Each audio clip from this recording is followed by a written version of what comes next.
ఆ screen play power తెలియకుండా మాట్లాడుతున్నావు నువ్వు. ఒకసారి బొమ్మ వెనక్కేసుకో. ఓపెనింగ్ సీన్ శ్రీకాంత్ అడ్డాల సినిమాలాగా సెలబ్రేషన్ తో స్టార్ట్ అవుద్ది. న్యూ ఇయర్, భోగి మంటలు, సంక్రాంతి గొబ్బెమ్మలు, ఫ్రెండ్స్ ఫ్యామిలీస్ తో ఆటలు పాటలు. ఆ వెంటనే మురగదాస్ సినిమాల లాగా సీన్ సీరియస్ గా మారి ఒక వైరస్ వచ్చింది జాగ్రత్త అని న్యూస్ వస్తుంది.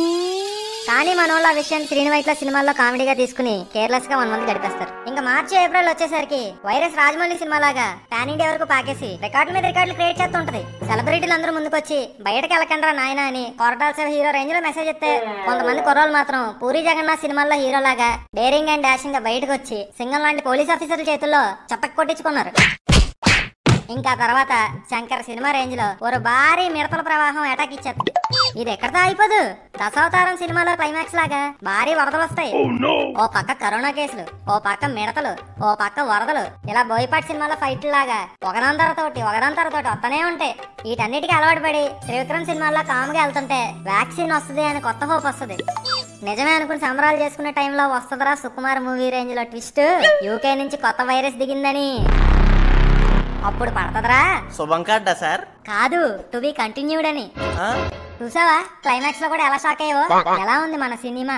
నాకైతే ఆర్జీబీ హారర్ ఫిల్మ్ చూస్తున్నట్టు ఉంది సార్. నా క్రియేటివిటీ చూసాక నా మీద నీ పర్సనల్ ఫీలింగ్ ఏంటి?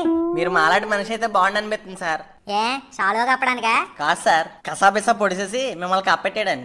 ఏంటయ్యా మరి అంత వైలెంట్ గా ఉన్నావు? మీరు చేసిన పనులు అలా ఉన్నాయి, మరి జరిగినవన్నీ మీకు రసవత్రంగా ఉన్నాయేమో, మాకు మాత్రం రసం కారిపోయింది. అసలు మేము ఎన్ని బాధలు పడ్డాం తెలుసా మీకు? కాలు బయటడానికి లేదు, కడుపు నిండా తిండి తినడానికి లేదు, చదువేమో అటకెక్కింది, జాబ్ ఏమో చీకొట్టింది, జేబులో డబ్బుల కన్నా మందు బిళ్ళలు ఎక్కువైపోయినాయి. రేపు అనేది ఒకటి ఉంటదని తెలుసు కానీ ఆ రేపట్లో మేము ఉంటామో లేదో తెలియక భయంతో రాత్రి లుంగిలు తడిసిపోయేవి. ఆఖరికి రింగ్ టోన్ కూడా అంబులెన్స్ సైరన్లా వినిపించే పరిస్థితి దుస్థితి.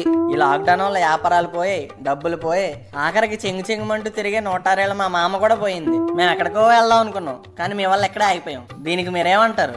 ఒరే మాదాపూర్, గీతలో శ్రీకృష్ణుడు ఏమన్నాడో తెలుసా? ఏమో, అది వాళ్ళ ఫ్యామిలీ మ్యాటర్, నాకెలా తెలుస్తుంది? గీతతో కాదురా, గీతలో. ఏమో సార్, నేను అప్పుడు అక్కడ లేను. ఇంతకీ ఏమన్నాడు?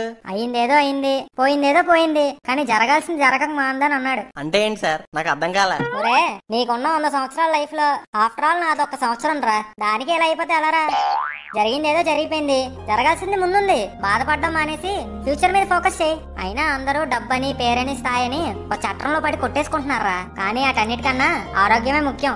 ఈ రోజు నీకు వచ్చింది నిన్నెవడో నీకు ఇచ్చిందే, రేపు మళ్ళీ ఇంకొకటికి వెళ్లాల్సిందే. కాబట్టి పిసికేసుకోకుండా హ్యాపీగా బతకడానికి ట్రై చేయి. ఇంకా చావు పుట్టుకలు అంటావా? అవన్నీ సృష్టి ధర్మం రా. ఎవరు ఎప్పుడు ఎలా పోవాలో ముందే రాసిపెట్టి ఉంటది, మన చేతుల్లో ఏం ఉండదు. అందుకే ఈ క్షణం ఒక్కటే నీది. ఎంత హ్యాపీగా ఉండగలవో అంత హ్యాపీగా ఉండు. అంతెందుకు, ఇంకొన్ని గంటల్లో ఎక్స్పైర్ అయిపోతున్నాను చూడు, ఎంత ఉల్లాసంగా ఉన్నానో, ఎంత ఉత్సాహంగా ఉన్నానో. అవును సార్, మా జీవితంలో ఆనందం కన్నా ఆశపడి అలసిపోవడాలు ఎక్కువ ఉన్నాయి. కానీ ఇప్పుడు నాకు అర్థమైంది, ఉన్నవాటితోనే ఆనందంగా ఆరోగ్యంగా ఉండడం ముఖ్యమని. ట్రాక్ లోకి వచ్చారా మహేష్? బాబు ఎవరు సార్? కలకల్లాడిపోతున్నాడు. నా వారసుడు, వర్షన్ 2021. బాబు, మన ఆడియన్స్ కి ఏమైనా చెప్తారా? హాయ్ ఫ్రెండ్స్, ఊరికే రావాలనిపించింది వచ్చేసా. అమ్మదినమ్మ సిగ్గేస్తుంది. Boy friends. బాబుకి సిగ్గు ఎక్కువ అనుకుంటా. అంటే కొత్త కదా సార్, కొంచెం సబ్స్క్రైబ్ నోట్ చెప్తే. కొత్త సంవత్సరంలో కొత్త నవ్వుల్ని పొందడానికి ఫిల్మ్ ఇమోజిని లైక్, షేర్,